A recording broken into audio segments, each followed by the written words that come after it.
नमस्कार दोस्तों। आज हम आपसे बात करेंगे भारत में जो कंपटीशन एग्जाम होते हैं, चाहे वो अच्छे कॉलेज के लिए हो या अच्छी नौकरी के लिए हो, यानी कि सरकारी नौकरी के लिए हो। लेकिन क्या ये सही तरीके से एग्जाम हो पा रहे हैं, ये सोचने और समझने की बात है। जरा सोचिए कि एक विद्यार्थी किसी कंपटीशन की तैयारी करने के लिए 2 साल, 3 साल, 4 साल, 5 साल, पता नहीं कितने साल उस कंपटीशन की वो तैयारी करता है, लेकिन लास्ट में उसको क्या मिलता है? डिप्रेशन और आत्महत्या। ऐसा मैं क्यों कह रहा हूं? मैं ऐसा इसलिए कह रहा हूं कि जब एक विद्यार्थी, एक तैयारी करने वाला व्यक्ति इन चीजों की तैयारी करता है तो बहुत सारी चीजों से कंप्रोमाइज करता है। पहले तो वो किसी गरीब घर से आया हुआ होता है तो फाइनेंशियल से कंप्रोमाइज करता है। उसको पैसा, उसके खाने तक के लिए वो कैसे मैनेज करता होगा या उसके घर वाले कैसे मैनेज करते होंगे वही जानता है। दूसरा, जब उसको फाइनेंशियल कमजोर है तो बहुत अच्छे क्वालिटी का खाना नहीं खा पाता होगा।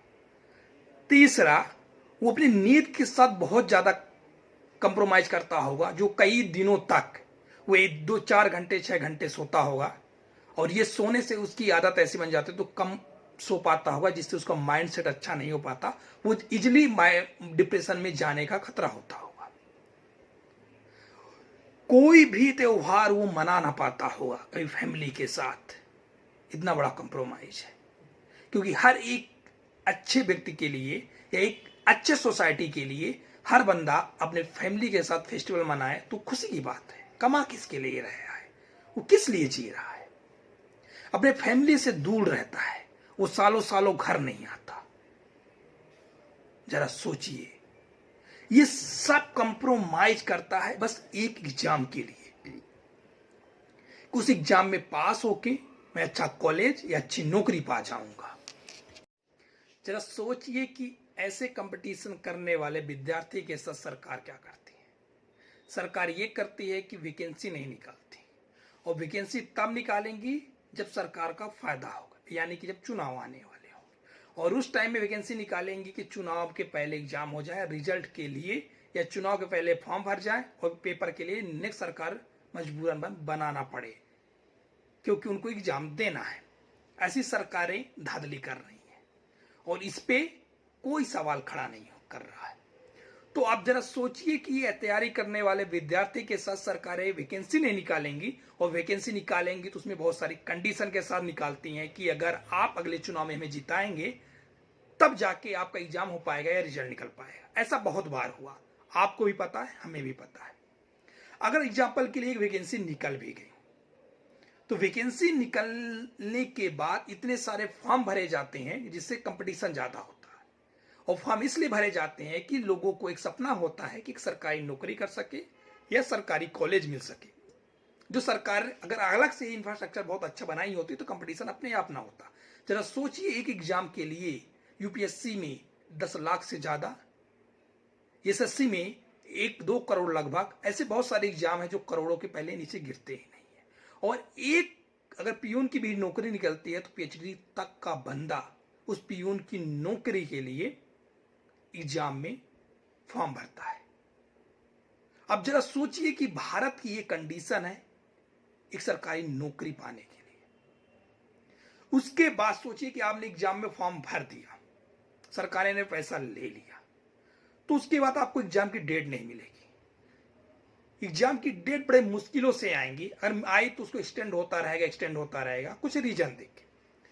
और उसके लिए आपको एग्जाम की डेट निकलवाने के लिए भी हो सकता है आंदोलन करना पड़े, और बहुत बार आंदोलन हुआ।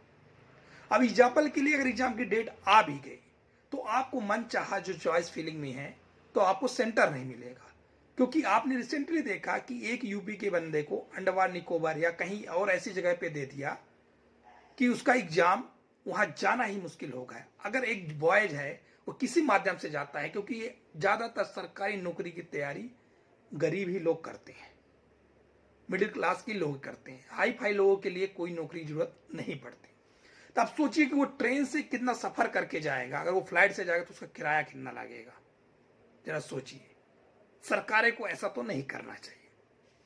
अगर आप सेंटर पे गए तो पता चलता है कि एक दिन पहले कि आपका सेंटर है ही नहीं, ये एग्जाम कैंसिल हो गया, तो विद्यार्थी उस समय क्या करेगा? वो सरकार को तो झापड़ नहीं मार पाएगा, लेकिन डिप्रेशन में तो जाएगा। अगर किसी तरह सेंटर आपका वही हुआ, आप हजारों किलोमीटर जाके एग्जाम सेंटर में पहुंचे, तो पता चला कि सेंटर में बेसिक चीजें भी ना हो, क्योंकि वो एग्जाम कभी तबेले में हो जा सकता है, या जहां पे 10 कंप्यूटर रखे हैं वहां भी करवा रही है सरकारें। आप रिसेंटली देख चुके हैं एसएससी में। तो ये सब चीजें सरकारें क्यों कर रही हैं? सरकारें इसलिए कर रही हैं कि उनके बच्चों को इस एग्जाम की जरूरत नहीं है। ये एग्जाम की जरूरत भारत में रहने वाले सबसे गरीब या मिडिल क्लास लोगों को जरूरत है। अब एक सेंटर पे गए आप, तो वहां पे आपको पेपर पेन भी सही अच्छे से ना मिले, या आप ऑनलाइन दे रहे हैं तो आपके पास माउस ना चले, इंटरनेट कनेक्टिविटी ना हो, तो इतने कंपटीशन के बाद वो विद्यार्थी कैसे तैयारी कर पाएगा या कैसे एग्जाम दे पाएगा? अगर वो एग्जाम किसी तरह दिया, जैसे सेंटर से बाहर आए तो उसको पता चला कि न्यूज आती है कि वो पेपर लीक हो गया, तो उस विद्यार्थी पे क्या गुजरेगी? अगर पेपर लीक भी नहीं हुआ तो ये पता चलता है कि अगर 100 पेपर हुए उसमें से 19 क्वेश्चन, 20 क्वेश्चन, 10 क्वेश्चन गलत हो गए और उसमें सबको मार्किंग दी जाएगी, तो उस विद्यार्थी पे क्या बीतेगा कि हमने सब कुछ, नींद चैन सब कुछ त्याग दिया, उसके बाद एक कंपटीशन की तैयारी किया, और कंपटीशन की तैयारी करने के बाद एग्जाम देने के बाद हमारे साथ ये हुआ। अगर ये सब कुछ ठीक रहा तो सरकार आपसे बोलती है कि अगर आप कह रहे हैं क्वेश्चन गलत है तो आप मुझे 100 रुपए पर क्वेश्चन की दीजिए, मैं आपको बताऊंगा कि क्वेश्चन गलत है कि नहीं। मतलब फिर से पैसा वसूलने का। जब उसके लिए एसएससी के टीचर या भारत के जितने भी टीचर हैं जो इन सब तैयारी करा, इन सब कंपटीशन की तैयारी करते हैं, जो वो सवाल पूछते हैं तो आपको रिप्लाई आता है कि हमें सड़क बनवाना है। मतलब कि विद्यार्थियों के फीस से, एग्जाम के फीस से आप सड़क बनवा रहे हैं, ये तो गलत नाइंसाफी है। टोल प्लाजा किसके लिए ले रहे हैं आप? गाड़ियों का टैक्स किसके लिए ले रहे हैं? मुझे ये तो समझ में नहीं आ रहा। ये समझाइए आप सरकारों से, मेरा कहना है। आप सोचिए कि अब जब क्वेश्चन पेपर गलत होता है, एग्जाम्पल के 100 में से मान लीजिए आप 20 क्वेश्चन गलत हुए, यानी 20% क्वेश्चन गलत हुए। अब क्या होगा कि जो बंदा एजुकेशन में पूछेगा कि 20% अगर गलत हो गए तो वो सोचेगा कि यार जब जो बंदा तैयारी कम किया होगा या कंपटीशन की तैयारी कम किया होगा, वो तो 20% उसका सही हो गए, तो कंपटीशन ज्यादा बढ़ गया।